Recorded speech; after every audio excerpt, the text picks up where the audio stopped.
Saudara-saudara sekalian, makanya zaman dahulu orang Lampung pertama kali di Sumatera yang menolak Ba'alwi adalah Lampung. Lampung ini pertama kali tonggak daripada pergerakan di dalam menolak kebatilan Ba'alwi itu Lampung, saudara. Ketika Aceh banyak di sana masuk daripada habaib, ketika di Palembang saudara-saudara sudah banyak masuk daripada kaum Ba'alwi, tapi Lampung dengan apa yang disebut dengan Raden Intan itu masih keturunan daripada Raden Simbah. Raden Simbah ini termasuk putranya Sunan Gunung Jati yaitu dari Atta, yaitu adalah dari Mbah Ratu Darah Putih. Ini dalam sejarah seperti itu. Walaupun itu harus diteliti, tapi di dalam sejarah sudah masyhur bahwa Raden Intan ini ketika Belanda mendatangkan Ba'alwi, kemudian Ba'alwi di Lampung mentang-mentang petang-tang petenteng ngaku cucunya Rasulullah. Apa kata ada Raden Intan? Apa kata jagoan Lampung? Apa kata punggawa Lampung? Kata Raden Intan, kalau ente betul-betul cucunya Rasulullah, belah itu kulitnya ente, darahnya putih apa hitam. Selagi masih masa merah, ente jangan suka seperti itu. Maka semua habaib dan Ba'alwi ketakutan. Maka dari dulu yang namanya Lampung itu tidak pernah kekuatan Ba'alwi bisa masuk ada di Lampung, karena Lampung isinya punggawa dari Allah Subhanahu wa Ta'ala. Betul lah, betul. Makanya saya yakin ini pergerakan di Jawa itu harus dimulai dari Cirebon dan Banten. Pergerakan di Sumatera harus dimulai dari Lampung. Ada pernyataan menarik yang disampaikan oleh Syarif Abbas, yakni bahwasanya Raden Inten II pernah menolak keberadaan Ba'alawi. Ini menarik pernyataannya. Siapa itu Raden Inten II? Raden Inten II atau kita lebih populer menyebutnya Raden Intan adalah pahlawan nasional asal Lampung. Beliau gigih berjuang mengusir penjajah Belanda. Ketika itu dikatakan oleh Syarif Abbas ada oknum Ba'alawi yang diduga memang dibawa oleh penjajah Belanda, sebagaimana penjajah Belanda memperalat Habib Utsman bin Yahya untuk menjadi mufti Batavia guna melegitimasi setiap kebijakan penjajah Belanda di negara jajahannya yang disebut dengan Hindia Belanda. Nah, oknum Ba'alawi ini mendatangi Raden Inten lalu kemudian mengaku-ngaku sebagai cucu Rasulullah Sallallahu Alaihi Wasallam, sebagai zuriat Nabi. Apa kata Raden Inten II? Kalau memang kalian adalah cucu Rasulullah, coba tebas tangan kalian. Saya ingin lihat apakah darah kalian hitam atau putih. Jika darah kalian masih merah, maka tak perlu membangga-banggakan sebagai keturunan Rasulullah Sallallahu Alaihi Wasallam. Ketika itu oknum Ba'alawi tidak berani masuk ke kawasan provinsi Lampung. Raden Intan II telah memberikan pembelajaran untuk kita semua bahwasanya membangga-banggakan nasab itu sesuatu yang tidak perlu. Apalagi membuat klaim-klaim nasab. Yang mengklaim itu sendiri tidak mampu membuktikannya. Apakah benar dia keturunan Rasulullah Sallallahu Alaihi Wasallam atau cuman mengaku-ngaku saja? Karena Nabi sudah memberikan warning kepada kita semua, yaz'umu annahu minni walaysa minni. Ia mengaku-ngaku sebagai keturunanku, kata Nabi, mengaku-ngaku sebagai dzurriatku, walaysa minni, padahal dia bukan keturunanku. Cuman yang jelas bagi Raden Intan II, untuk mereka yang mengaku-ngaku sebagai keturunan Nabi tersebut, tapi justru menunjukkan kenyataan yang sebaliknya. Perilaku mereka malah menjilat penjajah Belanda.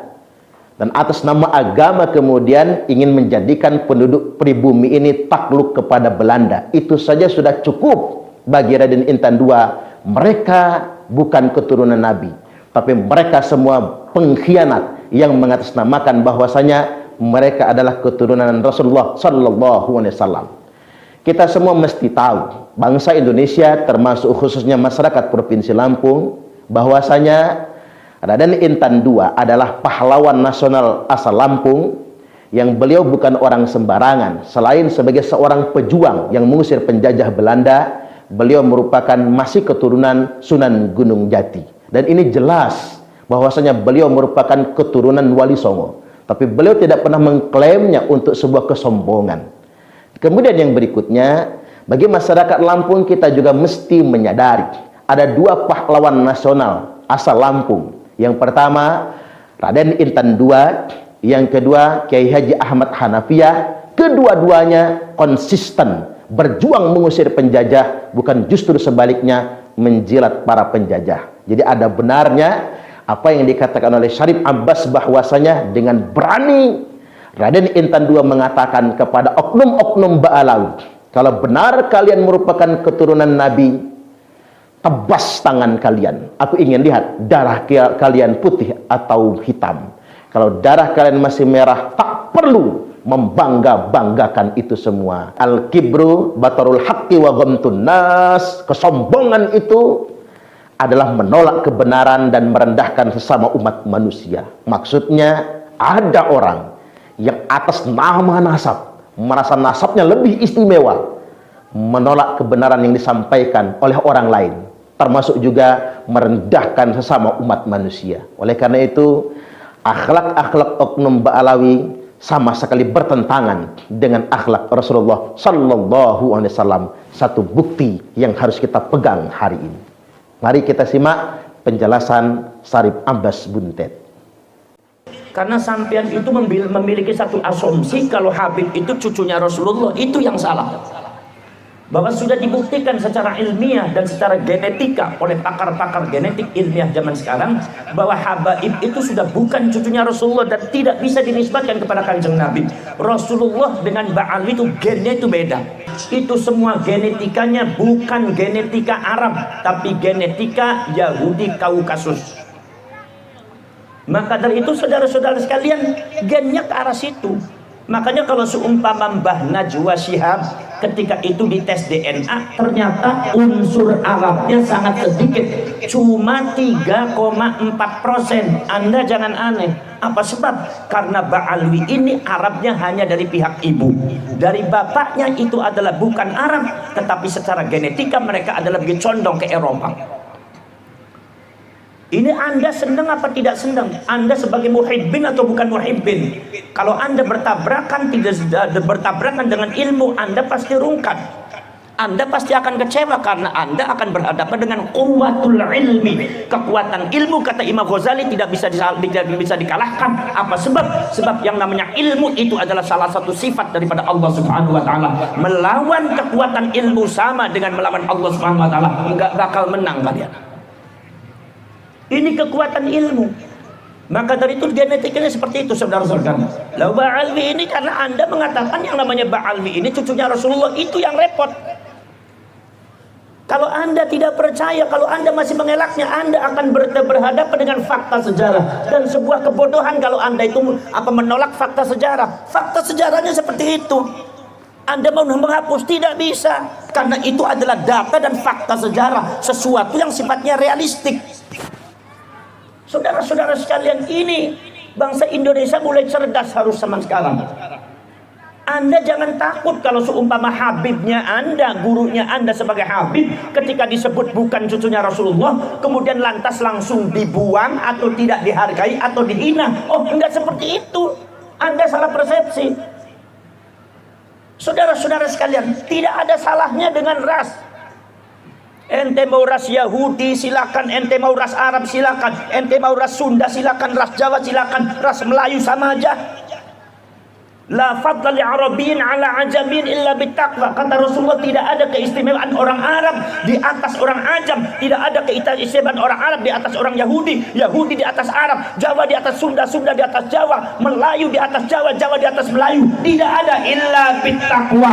Ini konsep agama Islam kecuali dengan ketakwaan. Jadi Islam tidak pernah membicarakan membeda-bedakan ras. Jadi kalau ente rasnya Yahudi, tidak usah khawatir. Kalau ente orang alim, kalau ente pintar pintar sebagai ulama, ente ketakwaan yang dimunculkan, insya Allah orang Indonesia akan semakin hormat kepada ente. Betul. Ini karena apa? Framingnya gurunya ente ini kadang-kadang salah. Tuh kiai NU tuh membahas habaib berarti benci kepada habaib. Yang namanya NU bukan FPI. NU tidak pernah diajari untuk membenci. Laskar dibentuk bukan untuk membenci. Untuk apa? Meluruskan sejarah, menempatkan habaib pada tempatnya. Betul. Kalau habaib itu secara genetika itu adalah bukan cucunya Rasulullah, tidak disebut orang Arab. Kemudian juga secara fakta sejarah juga seperti itu. Lalu mau apa lagi? Ini namanya quwwatul ilmi wala taqfu ma laisa laka bihi ilm. Anda jangan suka berpegang teguh terhadap sesuatu yang bertentangan dengan ilmu. Rungkat nanti Anda akan dihancurkan oleh Allah. Saudara-saudara kalian, ini adalah Allah cara wa'allamal insana ma lam ya'lam. Allah mengajari masyarakat Lampung terhadap sesuatu yang Anda belum tahu jadi tahu.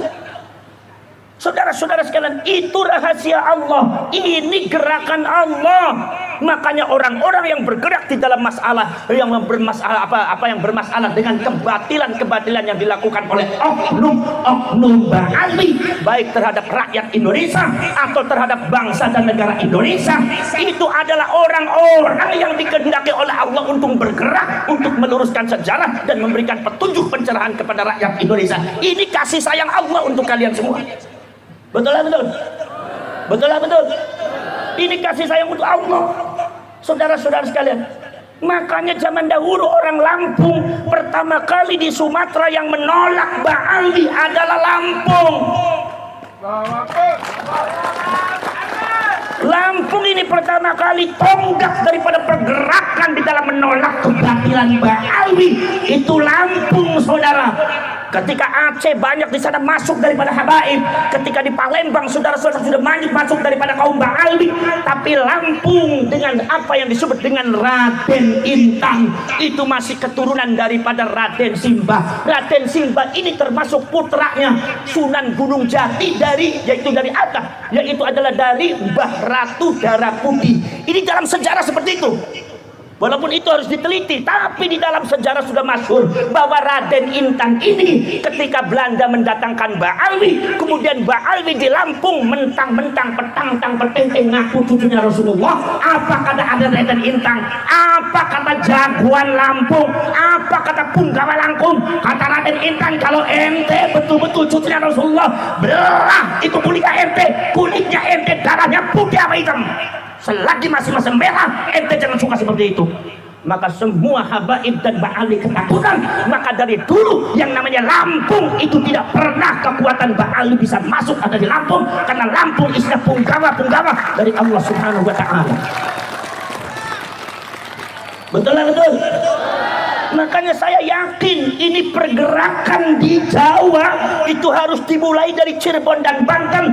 Pergerakan di Sumatera harus dimulai dari Lampung.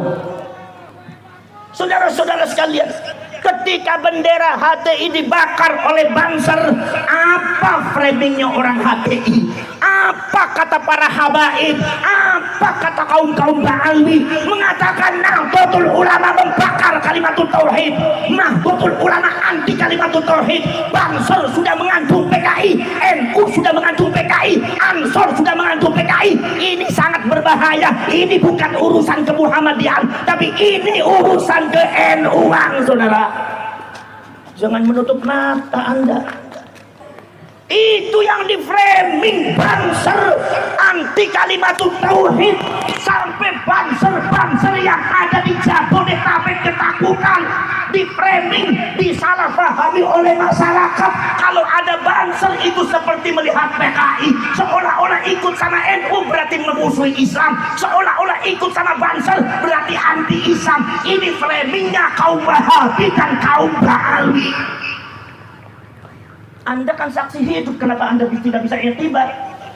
Kalau sumama Banser kemudian membakar bendera HTI karena ada tulisan la ilaha illallahnya, itu adalah kalimat tauhid. Saya tanya, kenapa orang Yaman itu adalah negaranya Habib membakar bendera Saudi Arabia?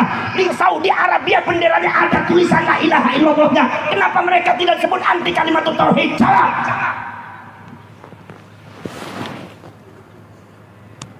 Solo saya dipikir kali dirongok kenapa ya?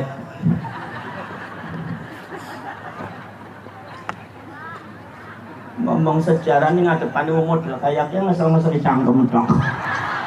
Ngerti orang. Paling-paling ngerti ngene takone kaya ke Gus Kiai Suparman ke bojone Nabi Rasi ke mau kaya ngono tak sampeyan. Nyong teka pada waktu nyong tok kaca anak ibu sini ngetok ibu sapas uangnya ayu nemennya kurang ajar itu. Gina apa badan? Subhanallah ini Banser NU dibilang anti kalimatut tauhid. Sekarang tanya, yang menghormati kalimatut tauhid itu yang mengibarkan bendera apa yang mengucapkan kalimatut tauhid? Jawab. Mengibarkan bendera atau yang mengucapkan? Katanya ente kembali kepada Quran dan hadis. Lihat Qurannya, lihat hadisnya. Rasulullah mengatakan man qala la ilaha illallah wa madda nafasahu ghufir lahu ma taqaddama min dhanbi. Barang siapa yang mengucapkan kalimat tauhid la ilaha illallah, dipanjangkan nafasnya, maka dosanya akan diampuni oleh Allah Subhanahu wa taala. Rasulullah mengatakan kalimat tauhid memiliki fadilah ketika dikibarkan apa ketika diucapkan? Jawab, ketika dikibarkan apa ketika diucapkan? Urusannya apa dengan dikibarkan? Hadis qudsinya Allah Subhanahu wa taala mengatakan la ilaha illallah wa ana huwa. La ilaha illallah, saya adalah la ilaha illallah. Saya adalah la ilaha illallah. Faman qalaha fahuwa fi hisni wa man kana fi hisni fahuwa aminun min iqabi. Barang siapa yang mengucapkan la ilaha illallah berarti dia berada di dalam perlindunganku. Sopo bae wong sing ana ning perlindungane aku berarti wong kowe bakal aman saka siksaku. Mila Banser dibaelak marang Gusti Allah mati sering ngucapaken la ilaha illallah.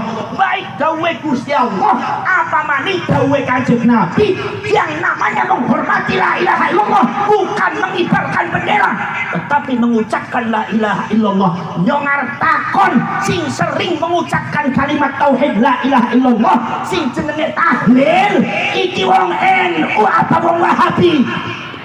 NU apa Wahabi? Si bisane NU disebut anti kalimat tauhid dan dasmu lah bener ya.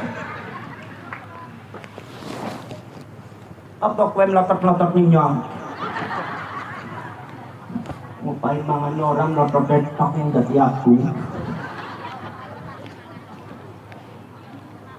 Ana wong lagi metenge ngelit malah dibayar tisu. Ini ngerti ya jelas ke maksudnya kanggo ngusap kecese aku. Ini ngerti. Kira tukang binaan dong jadi aku. Awit mau aku curiga terus kita tampang berangasan kayak dia. Potongan bahan kabeh. Mungkin apa badan? Ini framing yang tidak benar. Tapi ketika itu NU diam, ketika itu Ansor tidak bisa bicara, ketika itu Banser tidak bisa bicara. Jawab sekarang saudara. Akhirnya sih berungkat baal di Gusti Allah yang menghancurkan hati Allah. Kenapa? Karena Nahdlatul Ulama tidak boleh kalah. Nahdlatul Ulama harus menang. Sebab apa? Sebab Nahdlatul Ulama itu adalah gambaran Rasulullah Sallallahu Alaihi Wasallam dalam perjuangan agama Allah. Kudu menang. Orang menang NU hancur agama Islam di Indonesia.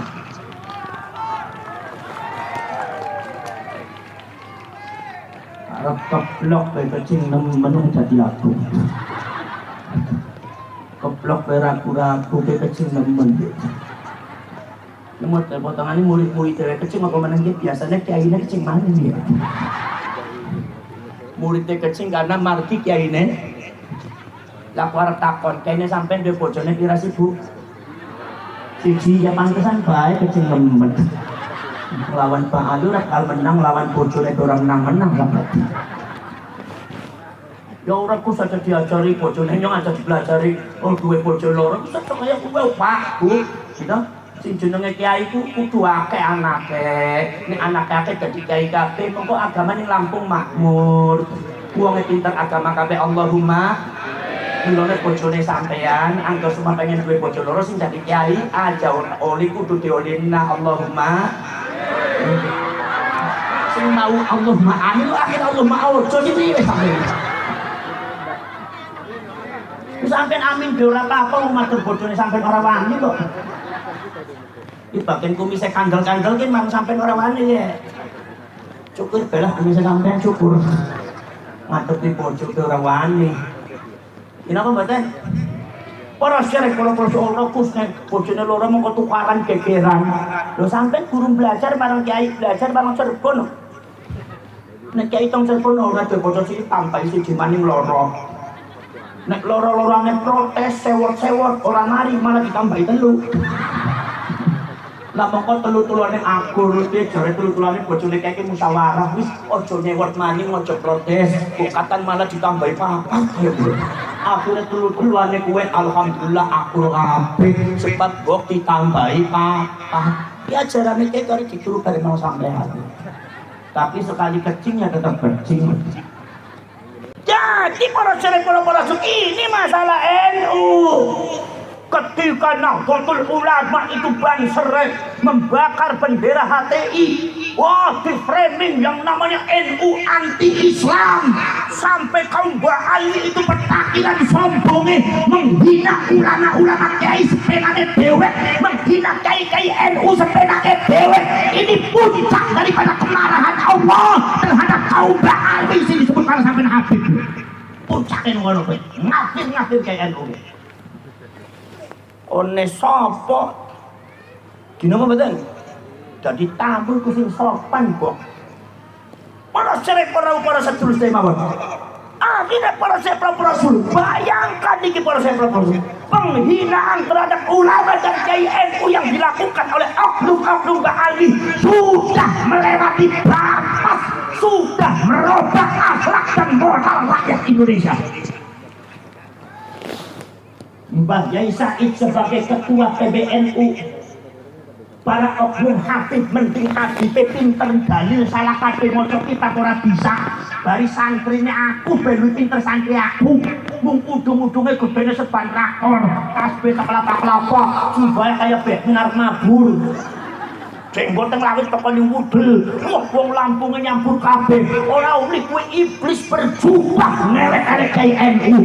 Ngundang Buya Said, ora Buya Said, malah ngundange arane Tok Said, malah kadang di sisi si Said itu adalah Syiah liberal. Si Said adalah antek Yahudi. Allah marah dibuka kepada seluruh rakyat Indonesia. Ternyata mereka lah termasuk keturunan Yahudi.